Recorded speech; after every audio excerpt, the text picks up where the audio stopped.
Hi everyone! So tanghon nga pala ang recipe natin today. So nagisa lang po tayo ng garlic and onion at ilagay na din natin yung ginger. So pwede na nating ilagay ang native chicken natin. So masarap to dahil native po ang ating chicken. So lalagyan lang natin ng mga seasoning. Gamit po pala is mushroom powder, turmeric powder, black pepper at saka Skene seasoning. Ito lang naman yung mga paborito kong pampalasa. So, i-mix lang natin, tapos lalagyan natin ng tubig.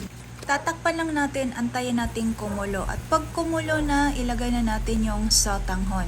At tatakpan ulit, at pag kumulo ulit na, ilagay natin yung carrot at saka yung cabbage. So, maglagay lang din po ako ng patola.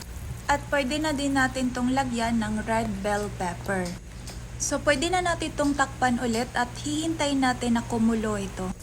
So, saktong-sakto, kumulo na. So, lagyan lang natin ng spring onion para mas makulay ang ating sotanghon. Napakabango. Sobrang napakabango. At ito na nga, luto na ang ating sotanghon at ako'y takam na takam na. So, pwede na natin itong hanguin. At ito na yung finished product natin. So, ready to serve na and enjoy!